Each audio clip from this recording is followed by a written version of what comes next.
आज डिस्कस करेंगे वेल्डिंग के बारे में। जो वेल्डिंग होती है वो किस तरह से होती है और इसके कौन कौन से टाइप्स हैं, इसके बेसिक्स कौन कौन से हैं, उसके बारे में आज डिस्कस करेंगे। तो सबसे पहले डिस्कस करते हैं कि वेल्डिंग होती क्या है। वेल्डिंग होती है हमारी, अगर हम दो मेटल्स को, सिमिलर मेटल्स हों चाहे डिसिमिलर मेटल्स हों, अगर हम उनको हीट करके एक सुटेबल टेम्परेचर के ऊपर उनको आपस में जोड़ दें विद और without the application of pressure. Means अगर प्रेशर लगाएं तब भी हम जोड़ सकते हैं और ना लगाएं तब भी हम उसे जोड़ सकते हैं। और फिलर मटेरियल की हेल्प से, फिलर मटेरियल हम ऐड भी कर सकते हैं और नहीं भी कर सकते। तो मेनली वेल्डिंग के अंदर क्या है, हमें सबसे जरूरी चीज चाहिए हीट। अगर हम दो मेटल को हीट करते हैं सुटेबल टेम्परेचर पे और उनके दोनों के बीच में जॉइंट क्रिएट कर देते हैं, उसको बोलते हैं वेल्डिंग। अब ये विद और विदाउट प्रेशर भी हो सकता है और फिलर मटेरियल भी हो सकता है। इसके अलग अलग टाइप होते हैं।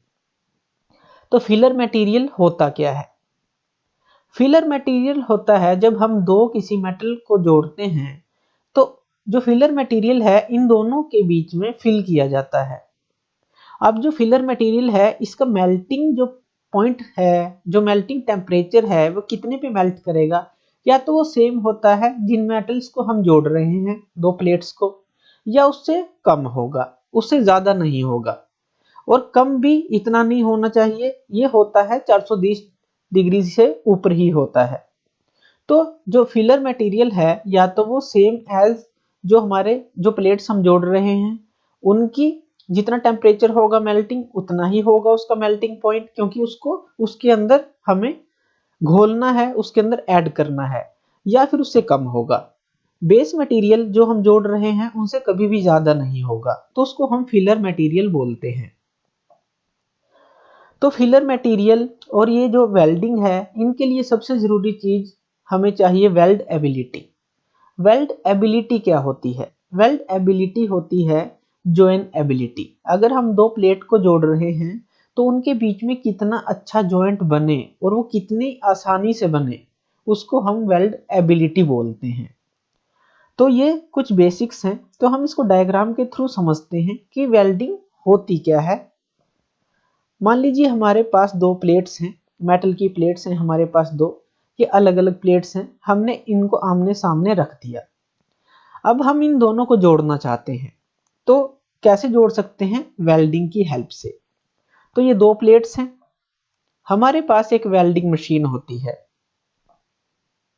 और एक होता है हमारे पास इलेक्ट्रोड होल्डर, जो इलेक्ट्रोड को होल्ड करता है या फिलर मटेरियल को होल्ड करता है। यहाँ पे होता है ग्रिपर, जो हमारी मेटल प्लेट्स के साथ हम इसको ग्रिप कर लेते हैं। अब जो इलेक्ट्रोड होल्डर है और ये ग्रिपर है, दोनों हमारे वेल्डिंग मशीन से कनेक्ट होते हैं। हमारी जो वेल्डिंग मशीन है, अगर हम डीसी वेल्डिंग मशीन यूज करते हैं तो उसके अंदर हमें पॉजिटिव नेगेटिव पोलैरिटी मिलती है, इसको हम पोलैरिटी बोलते हैं।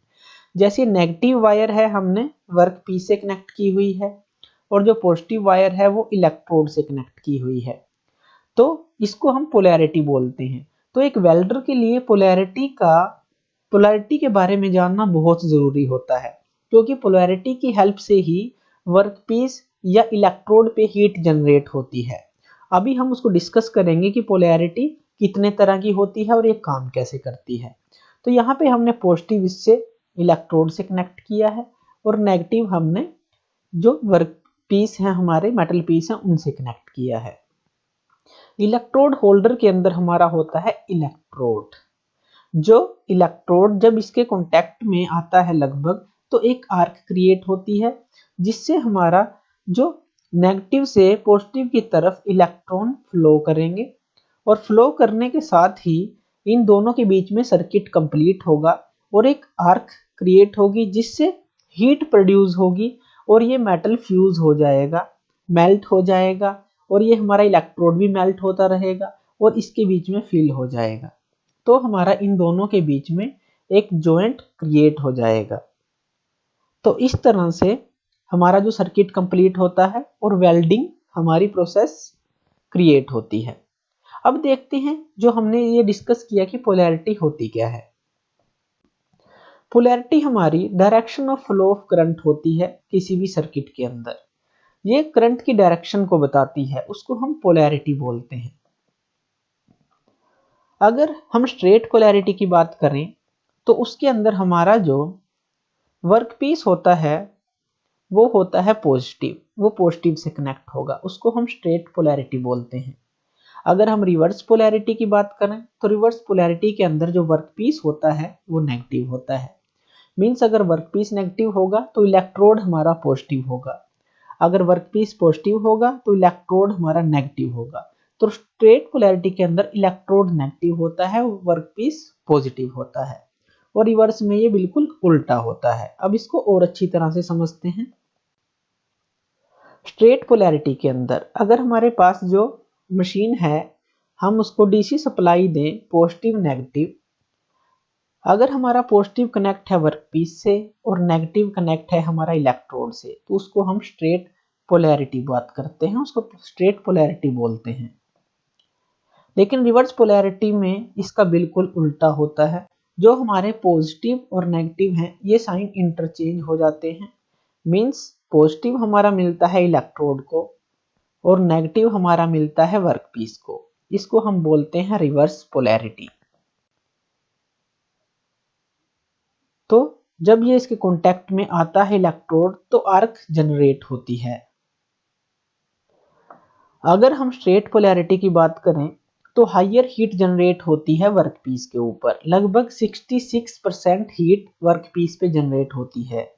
जो हमारा पॉजिटिव पोल होता है उसके ऊपर ज्यादा हीट जनरेट होती है, और जो नेगेटिव होता है उस पर बहुत कम हीट जनरेट होती है, लगभग सिर्फ 33%। और इसके अंदर रिवर्स पोलैरिटी में बिल्कुल इसका उल्टा है, पॉजिटिव पे यहाँ पे ज्यादा हीट है और नेगेटिव पे यहाँ पे कम होगी, तो यहाँ पे लेस हीट हमारी जनरेट होगी रिवर्स पोलैरिटी में।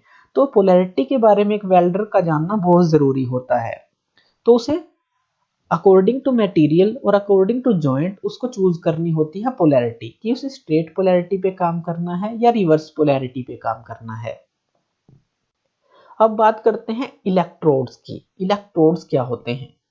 इलेक्ट्रोड्स मेनली हमारे पास दो तरह के होते हैं। एक होता है बेयर और नॉन कोटेड इलेक्ट्रोड, उसके ऊपर कोई कोटिंग नहीं होती, सिर्फ एक वायर सी होती है, उसको हम बेयर या फिर नॉन कोटेड इलेक्ट्रोड बोलते हैं।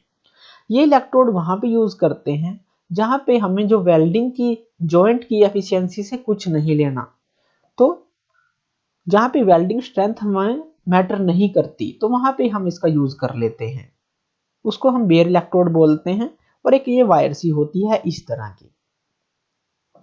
दूसरा होता है कोटेड इलेक्ट्रोड्स।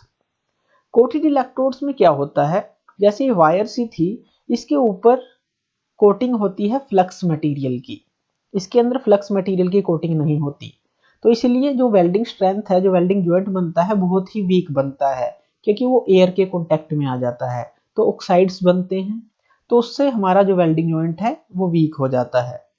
लेकिन कोटेड इलेक्ट्रोड्स के अंदर ऐसा नहीं होता, इस वायर के ऊपर एक फ्लक्स मटेरियल की कोटिंग होती है जो उसको एयर के कांटेक्ट में आने से बचाता है, और जो हमारा वेल्डिंग जॉइंट है वो बहुत ही स्ट्रॉन्ग बनता है। इस तरह से इस वायर के ऊपर ये कोटिंग होगी फ्लक्स की। तो हमारे पास मेनली दो तरह के इलेक्ट्रोड्स होते हैं, बेयर और कोटेड इलेक्ट्रोड्स। अब बात करते हैं टाइप्स ऑफ वेल्डिंग की। कितने तरह के टाइप्स होते हैं वेल्डिंग के अंदर? मेनली हमारे पास दो तरह की वेल्डिंग्स होती हैं। एक तो है प्लास्टिक और प्रेशर वेल्डिंग। इसके अंदर क्या होता है, इसके अंदर मेटल पीसीज को ज्वाइन किया जाता है हीट करके, उनको प्लास्टिक स्टेट तक हीट करते हैं हम, और फिर हम उसको एक्सटर्नल प्रेशर से जोड़ देते हैं, उसको प्रेशर वेल्डिंग बोलते हैं और प्लास्टिक वेल्डिंग बोलते हैं। इसके कुछ एग्जाम्पल हैं जैसे फोर्ज वेल्डिंग और रेजिस्टेंस वेल्डिंग, दोनों प्रेशर वेल्डिंग और प्लास्टिक वेल्डिंग के अंदर आती हैं। दूसरा है हमारा फ्यूजन और नॉन प्रेशर वेल्डिंग। इसके अंदर हम प्रेशर को अप्लाई नहीं करते, हम जो दो मेटल्स हैं उनको ज्वाइन करते हैं हीट करके, उसको मोल्टन स्टेट तक हम हीट करते हैं मेटल को और उसको सॉलिड होने के लिए छोड़ देते हैं। तो उन दोनों के बीच में जो मटेरियल है हमारा, उन दोनों के बीच में जॉइंट क्रिएट हो जाता है। और इसके जो एग्जाम्पल हैं वो कौन कौन से हैं? Gas welding, arc welding, thermit welding. तो आज के लेक्चर में हमने कुछ वेल्डिंग के बेसिक्स को डिस्कस किया, टाइप्स को डिस्कस किया। नेक्स्ट जो लेक्चर में हम डिस्कस करेंगे उसको हम फोर्ज वेल्डिंग के बारे में डिस्कस करेंगे, जो प्लास्टिक और प्रेशर वेल्डिंग है, कि वो कैसे काम करती है।